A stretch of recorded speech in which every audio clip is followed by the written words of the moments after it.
This will be our second blessing out of the book of Job. And we're going to start at verse 6.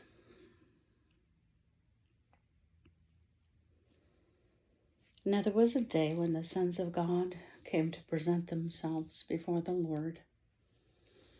And Satan, or Satan, also came among them.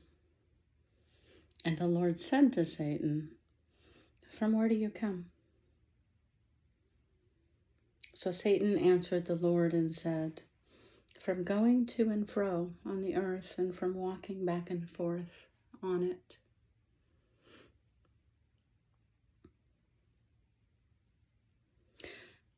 I believe that this book was intended to give us a big picture. We have an enemy.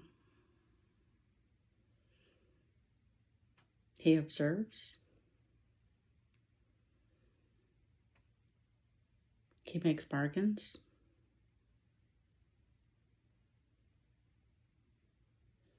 He's deceitful.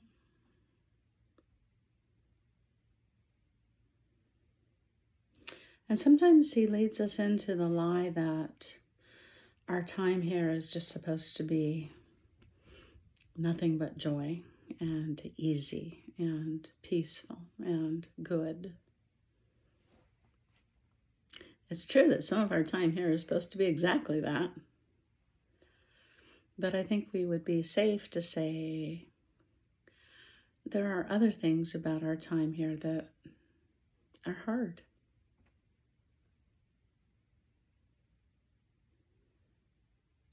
The Lord said to Satan, "Have you considered my servant Job?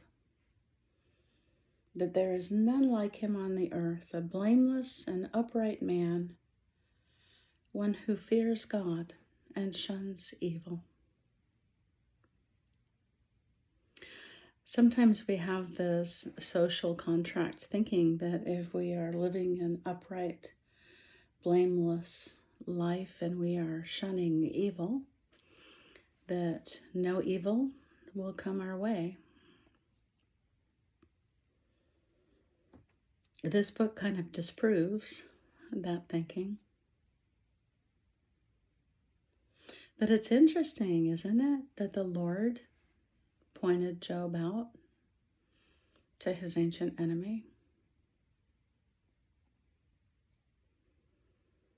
I remember one time in 2014, I was in Moravian Falls at a event, and there's a structure there that's built in the key of D. And beyond the structure is a magnificent rock, and beside the rock is a portal, and I was asked by the Lord to go stand by that rock during some worship, and so I did. And the Lord asked me a question, and he said, "How would it be for you if I told you, Tanya, that I pointed you out to the enemy?" And I realized I would think that he was trying to punish me, or that he didn't love me, or that he wasn't kind. I would question the character of God. That would be my first response. But I think that the book of Job yields insights that we might need if it is true that God is sovereign and everything that comes to me and the family that I was born into and the stuff that happened, if it all came filtered through his hand, how do I reconcile that with who I think I know God to be? And I bless you that there is a grace to wrestle in this place, as long as I am not angry judging God, demanding answers as though I were God. But if I come humbly before Him, asking Him for the big picture that He had when He showed up in a time where something bad happened to me, but He didn't show up the way that I wanted Him to. What was He thinking? What was on His heart? Did He stop thinking about me, what it was going to do to me? I think having the permission to wrestle with those things in an honest, humble way is the path that leads us into intimacy and trust with the Lord. I'm not sure if you've read the end of Job's story, but it is better than where we start here in chapter 1. And it wasn't because God didn't love Job. In fact, it was because He could not let Job settle for less than who He saw him becoming. What does that mean for your life and the things that you've gone through? Why was it allowed?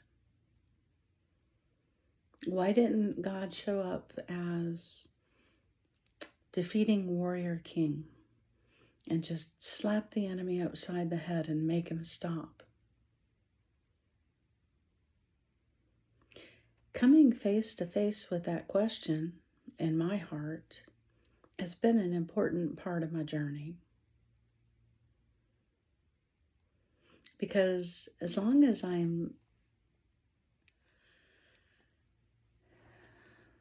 doing what I think a good Christian should do and finding verses to back things up, like what Paul said, I reckon that the sufferings of this present time are not worthy to be compared with the glory that will be revealed in us. Like, it's one thing to offer that as an answer if I haven't come face to face with the questions and the pain in my own heart. But when I have come face to face and risked having a conversation with my Creator, believing that He is who He says He is, and He'll give me answers when I'm ready for them, then when I quote Paul, I have power. And I can influence somebody else's suffering with that power.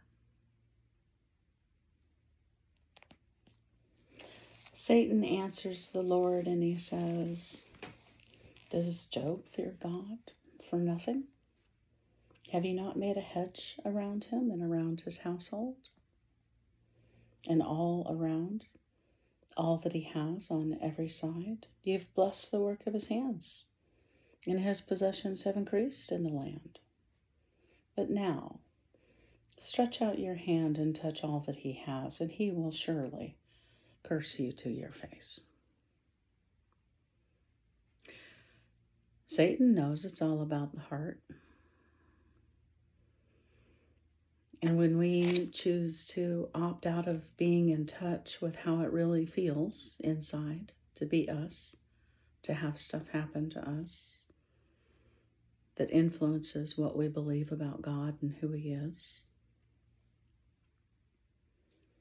then the enemy can play that game, and it becomes a contract with God that as long as He gives us good things, we'll bless Him, but if He takes them away, we won't. We're just called to so much more. We are called to unconditional love. And unconditional love means willing to risk things we don't understand, being willing to ask questions with humility that we may not yet even be ready for the answers for, but trusting that God who created us has an answer, and that it's not about what we have, it's about who we are. And that's what his perfection during this time in skin is all about, is transforming our very essence, causing us to come forth in the likeness that he created us in, causing us to transcend this human experience and become the spiritual beings that exist in eternity as his bride.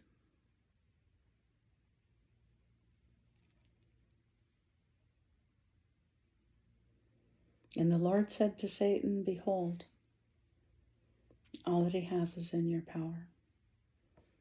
Only do not lay a hand on his person." So Satan went out from the presence of the Lord. It's also interesting that there was a limit to what the Lord allowed.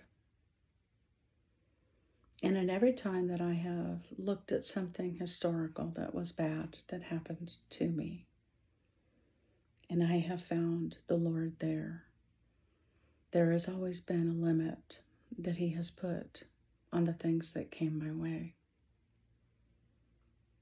If I'm so busy demanding that he's not good because he didn't stop it, that my eyes are closed to seeing that he was really there. And he showed up in a way that not only demonstrated his love for me, but his faith that I would be healed. I bless you in pondering your life today. I know this is a little longer than we ordinarily go. And we're still in chapter 1. But specifically where the things have happened, loss has happened, that hasn't made sense to you. Do you think that these understandings of God might be beneficial to that part of your path? They have been to me. So I hope that you're blessed. In Jesus' name.